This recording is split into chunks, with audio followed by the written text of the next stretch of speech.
Araarri fayyaanni waaqayyoo isiniif haa baay'atu. Dhaggeeffattoota keenya sagalee waaqayyoo qabanne isiniif dhiyaannee jirra. Akkam jirtu? Amma sagalee waaqayyoo waliin ilaalla. Sagalee waaqayyoo guyyaa irraa waliin ilaallu qabxiilee gurguddaa 5 namoonni hundumtuu beekuu qabanidha. Kunis dhimma gaa'ilaan wal qabateeti. Isa kana akka dubbii sagalee waaqayyootti waliin ilaalla. Barsiisi kun afaan Ingiliffaarraa kan hiikame akka Dookter Maayils Munuruun barsiisanitti sagalee waaqayyoo macaafa seera uumamaa boqonnaa 2 lakkoofsa 15-17 dubbisnee waliin ilaalla. Innis waaqayyoo gooftaan namicha fuudhee iddoo dhaabbaa Eden sanaa akka tottolchuuf akka eeguufis achi keessa in kaa'e. Yommus waaqayyo gooftaan namicha abboomee ija mukeetii iddoo dhaabbaa kana keessa jiran hundumaa irraa in nyaatta. Ija mukicha nyaatanii hamaa fi gaarii ittiin beekan sana irraa garuu hin nyaatin. Gaafa isa irraa nyaatte garuu dhugumaa in duuta jedhee. Waggaa 17 dubbise. Kana sagalee waaqayyoo waliin ilaalla. As yoo sagalee amma dubbifame ilaaltan qabxiilee gurguddaa 5tu keessa jira. Qabxiilee tokkoffaatuun jalqabee fuuldura YouTube chaanalii keenya subscribe gochuun akka nu deeggartan isin gaafanna. Kana cinaan immoo sagalee waaqayyoo walii wajjin barsiisuu keessatti akka qooda fudhataniif viidiyoo kana share gochuudhaan hiriyoota biraa qaqqabsiisaa. Qabxii tokkoffaan namoonni hundumtuu beekuu qaban inni jalqabaa namichi Eden keessa kaawwame. Eden iddoo argama waaqayyooti. Eden iseen gaafa Addaam keessa kaa'ame sun lafarraatii biyya akkasii keessa iddoo jedhamu miti. Atu akkas ta'e arkeolojistoonni barbaadanii argatu. Eden waaqayyoo Addaamiin keessa kaa'ee argama waaqayyooti. Kiristaanonni bara har'aa jirrus namoonni bara har'aa jirrus wanti nurraa barbaachisu argama waaqayyoo keessa jiraachuudha. Dhiironni inni hangafni isinirraa barbaachisu waaqayyoo wajjin rileeshinii qabaachuudha. Waaqayyoo wajjin tokkummaa qabaachuudha. Dhiirri argama waaqayyoo keessa yoo jiraate dubartiin argama waaqayyoo keessatti isaaf dhufti. Hewaan argama waaqayyoo keessatti gara Addaam dhufte. Kanaaf dubartiin kan isheen gara kee dhufte obboleessa koo yeroo argama waaqayyoo keessa jirtu ta'uu qaba. Inni dura si barbaachisu siin waaqayyoo wajjin tokkummaa qabaachuudha. Dogoggora tokkotu argama yeroo har'aa. Dubartoonni kiristaanotii yeroo isaan namoota jireenya amantii hin qabne, namoota hin fayyinne, namoota lammaffaan dhalatin Kiristoositti warra hin jirre biyya lafaa keessaa jaallatu. Isa booda namoota sana gara nan amansiisaa, Kiristoosin nan fudhachiisaa jedhanii gara keessaatti harkisu. Kana gochuu yeroo isaan dadhaban yeroo garaagaraa argina. Kun silumaa dogoggora. Namtichi argama waaqayyoo keessa sagalee waaqayyoon nama jiraatu ta'uu qaba. Dubartiin kan isheen dhuftu achitti. Dubartoonni waldaa kiristaanaa keessa jirtan nama sagalee waaqayyoo keessa jiru, nama waaqayyoo wajjin tokkummaa qabudha kan isin filachuu qabdan. Inni lammaffaan namichaaf kenname hojiidha. Waaqayyoo Eden keessa isa kaa'ee hojjedhu jedheen. Waaqayyo dhiiraaf dursee kan inni kenne dubartii miti. Dursee kan inni namichatti kenne hojiidha. Eden keessa kan hojjetu hojiitu kenname. Wanti hangafni dhiirri barbaaduu qabu hojiidha. Argama waaqayyoo keessa erga jiraate namichi hojjetaa ta'uu qaba. Jireenya isaa bulchachuuf, maatii isaa bulchachuuf, maatii dhaabbachuuf dhiirri hojjechuu qaba. Hojjetee isa hojjeteen jiraachuuf jiraachisuu dhiira danda'u ta'uu qaba jechuudha. Kanas uumamuma 2:15-17 gidduutti arganna. Qabxiin sadaffaan bakkuma kana argannu tottolchuudha. Namichatti kan himame bakka dhaabbaa kanaa tottolchii. Tottolchuu jechuun itti kibuu jechuudha. Sirreessuu jechuudha. Tottolchii, sirreessii, bareechii, dandeettii guddisuu kennee jechuudha. Dandeettii waa miidhagsuu gara barbaadetti tottolchii ergasii jedhame akkasii tottolchii. Tottolcheedheetti kenna. Tottolcheedhaan. Kanaaf yeroo baay'ee dhiironni dubartii karaa hundumaa guutuu taate sammuu keessa kaa'atanii yaadaan barbaadu. Dubartii akka sanaa immoo argachuu dhabu. Kan jedhame garuu silumayyuu tottolchii, babbareechii, miidhagsiidha. Namtichi dubartii isee aga tokko sirrii taate fuudheetu miidhagfachuu qaba. Cultivate gochuu qaba. Cultivate jedha Ingiliffisa. Afaan Oromoonsaa tottolchuu jedha. Lachuun isaan bareeda. Tottolchuu, cultivate gochuu, dandeettii guddisuu, miidhagsuu, bareechuu, sirreessuu, jajjabeessuu gahee dhiiraati. Dhiironni fuudhanii waggaa 20-25 wajjin jiraatanii haadha mo'anaa isaanii ceephaan, qeeqan, dadhabina ishee garaagaraa mul'isantu jira. Kun kufaatii isaati malee kufaatii ishee miti. Maaliif? Jabeessuu turre ture, sirreessuu turre ture, hanqina ishee guutuu turre ture. Akka jedhame tottolchuu turre ture. Maaliif? Waaqayyoo tottolchii ittiin jedhe. Obboleessa koo waan tokkotu jira macaafa qulqulluu keessatti waa'ee Yesuus irraa fakkeenya tokko argatta. Fakkeenya tokko arganna hundumti keenya. Son 5:25 kaafnee arganna.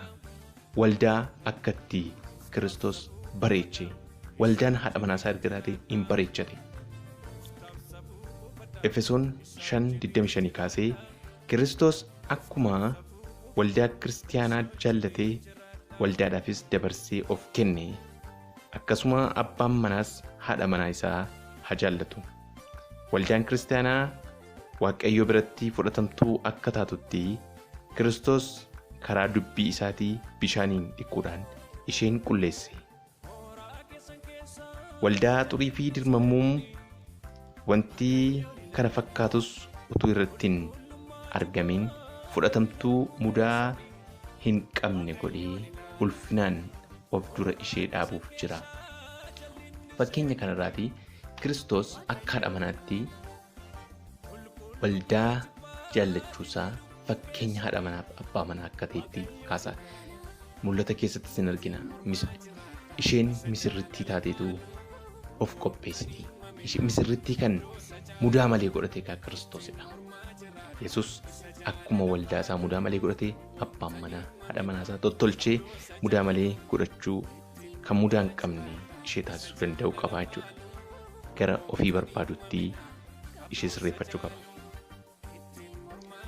Kanaafi obboleessoo yoo haati manaa kee baay'ee fudhatte ishee ceephoo miti rooliin kee ga'een kee sochii qaamaa akka isheen hojjettu fayyaa ishee guutuu taasisuuf sheeppii ishee bareedaa taasisuuf kan ishee ceephoo fudhatte jettee ishee qeequu otoo hin taane sochii qaamaa hojjechiisuu qabda. Yoo isheen uffata sirrii hin taane uffatte ta'e uffata qullaa ishee mul'isu uffatti yoo ta'e buutikii geessitee uffata sirrii bituufiin ga'ee kee. Hawaasa keessatti fudhatama akka isheen qabaattuuf amala ishee sirreessuun walitti dhufeenya isheen namaa wajjin qabdu akka isheen sirreeffattu jajjabeessuun karaa agarsiisuun ga'ee keeti. Maaliif Waaqayyoo tottolchii jedhee jaateef abbaa manaa. Tottolchuurra darbee qabxii afuraffaan eegi yookaan tiksi jedhame. Dhiirri eegduudha yookaan tikseedha. Maaliif Waaqayyootu eegi? Waaqayyo dhiiraaf lafee fi maashaa gurguddaa kenne. Jabaadha dubartoota fiizikaalii yeroo laallu qaamaan gaafa laallu dhiironni dubartootarra jabina qaamaa, bal'ina lafee, maashaa jabaa qabdu. Kun ittiin dubartoota reebuuf, ittiin dubartoota dhaanuuf miti. Ittiin dubartoota tiksuuf yookaan eeguufidha. Protect gochuufidha. Daa'ima ofii ittiin eeguufidha. Kanaaf eegi jedhame. Qabxii inni 5ffaaf inni dhumaa sagalee Waaqayyoo barsiisudha. Waaqayyoo Hewaanitti muka kana hin nyaatinaa jedheen dubbanne. Waaqayyoo Addaamiin ija muka kanaa hin nyaatin yoo itti nyaatte hin duutaa.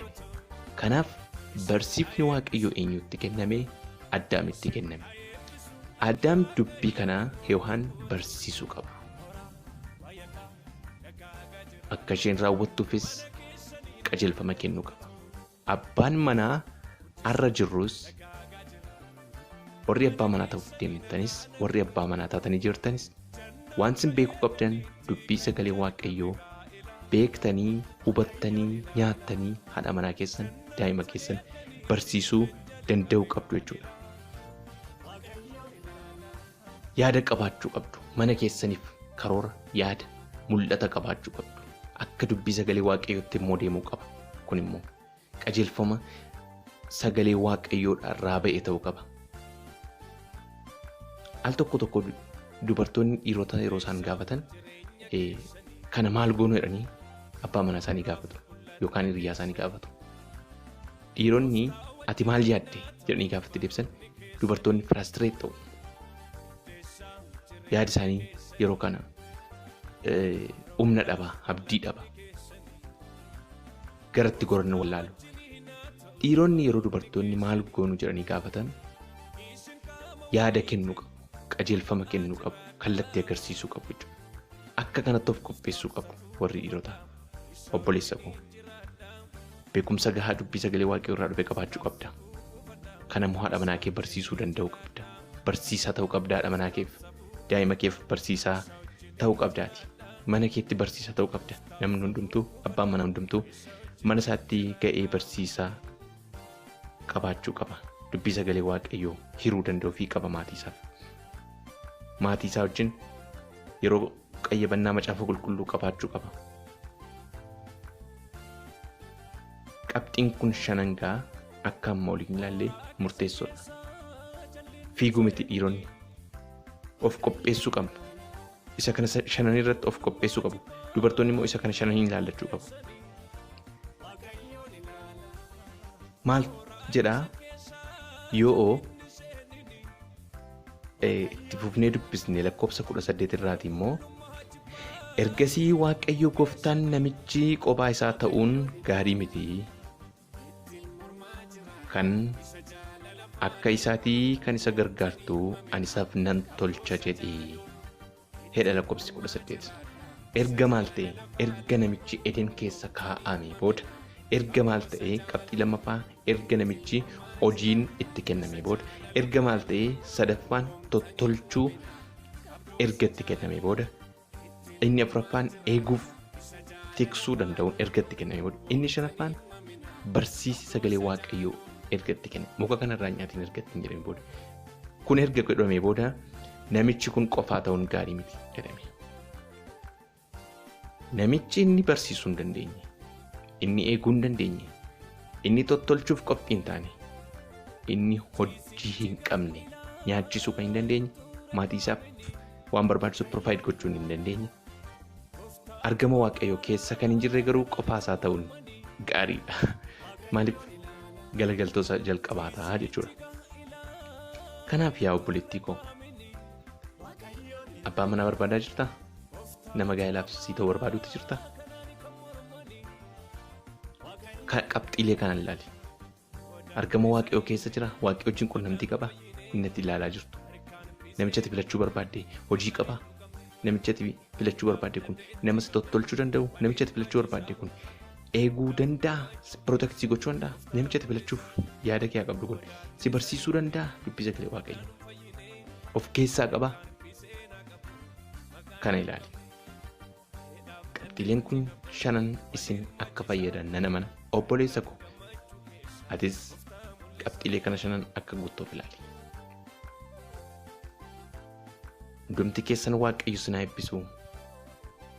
Miidiyaan keenya guyyaa bira sagalee Waaqayyoo qabatee isiniif dhiyaata. Ammas subscribe gochuun akka nu deeggartan isin gaafanna. Dubbiin sagalee Waaqayyoo kun immoo namoota kan biraa bira akka ga'uuf share godhaa. Eebbifamaa. Nagaan tura.